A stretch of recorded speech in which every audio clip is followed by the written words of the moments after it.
Não quero ser muito longo, mas quero tentar transmitir-vos um pouco aquilo que é e que sempre foi o meu fascínio por este domínio da ciência na sociedade e a sociedade na ciência, a importância da ciência na sociedade. O primeiro museu que eu conheci foi exploratório, em São Francisco, que acho que deve ter sido um dos primeiros museus de ciência que foram construídos, e tive a chance nessa altura de conhecer duas pessoas muito importantes neste domínio, que foi o Frank Oppenheimer, irmão do Robert, que toda a gente conhece, e que foi um dos inspiradores do exploratório, e também o Glenn Seaborg, que foi mais tarde um dos motivadores para o desenvolvimento de uma série de museus de ciência em Berkeley e em São Francisco. E ainda me lembro muitíssimo bem de, no fim da década de 70, portanto já vão mais de 30 anos, princípio da década de 80, aparecerem dois temas fraturantes, se vocês quiserem, que envolveram muita gente e que me começaram a envolver a mim também muito nos liceus em Berkeley e em São Francisco. Dois muito diferentes um do outro, um tinha a ver com os resultados que o Charles Keeling estava a começar a obter sobre o aumento das concentrações de CO2, já vai há 30 anos que nós começámos a ser sensíveis a essa questão. E, portanto, isso foi um dos temas que foram discutidos nos museus, que foram levados aos liceus, que os alunos foram convidados a vir às instituições de ciência para tentarem perceber melhor e desmistificar um pouco o que é que se estava a passar. O outro, se calhar mais dramático, foi o aparecimento do HIV e da SIDA na área da Baía de São Francisco, que também começa na década de 80, e para a qual era necessário e fundamental que as pessoas desmistificassem um pouco o que aquilo era, o que é que significava, qual era a sua origem, qual era a evolução da doença, o que é que se estava a fazer, porque como alguns de vocês se lembram, na década de 80 o HIV era mortal, era fatal, e portanto na Baía de São Francisco, que tinha sido muito afetada por essa praga, se quiserem, esse assunto foi um assunto também fraturante e um assunto que envolveu muito as pessoas nos centros de divulgação de ciência e de fazer chegar a ciência à sociedade. Os desafios do século XXI não são muito diferentes dos desafios do século XX, quer dizer, em algumas áreas tornaram-se mais agudos, os desafios na área da saúde passaram a ter mais a ver com a questão do envelhecimento e a qualidade de vida no envelhecimento dos países em que as pessoas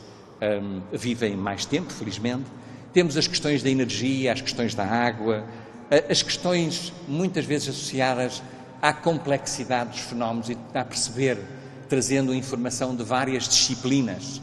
que é muito difícil de fazer essa integração de conhecimentos que venham não só das ciências naturais, quer dizer, da biologia, da física, da matemática, mas também das ciências sociais e das ciências humanas. É um dos grandes desafios que nós temos que enfrentar nas próximas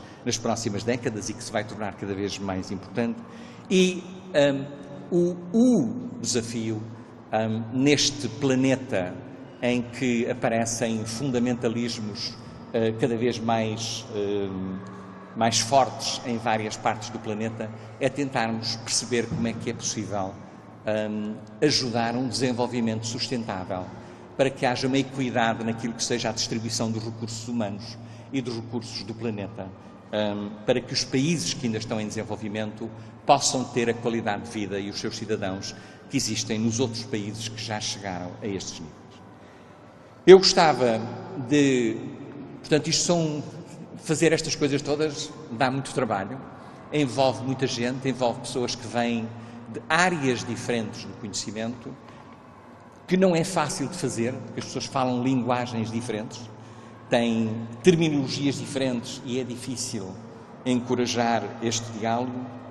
E eu gostava de terminar fazendo alguns dos meus próprios desejos. Para mim, eu desejaria que o pavilhão continue a estimular muito e a responder à curiosidade dos seus visitantes, porque o conhecimento científico é isso, é ter a capacidade de responder a muitas daquelas perguntas. Como é que a eletricidade chega a casa? Não é bem saber o que é que as mulheres querem, porque eu acho que aí é uma falta, se calhar tem outras explicações, provavelmente. Que o pavilhão venha a ser o mais visitado de todos os museus do país, não está longe, e que o seu prestígio a nível interno, nacional e internacional cresça, como está a fazê-lo.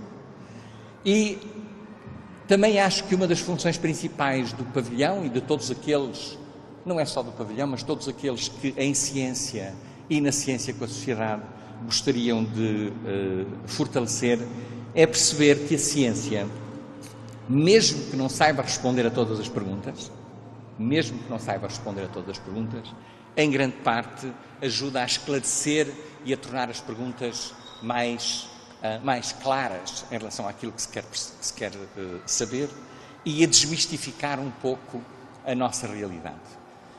Por exemplo, deixar de pensar no DNA como sendo o substituto da nossa alma. O DNA não é a nossa alma, e isso é uma questão que ainda não passou, e há muita gente que acha que mexer no DNA é mexer na nossa alma, e é preciso que isso seja desmistificado. Em relação a todos aqueles que aqui trabalham, desejo que tenham muitas horas de satisfação a ver os olhinhos das crianças a brilhar.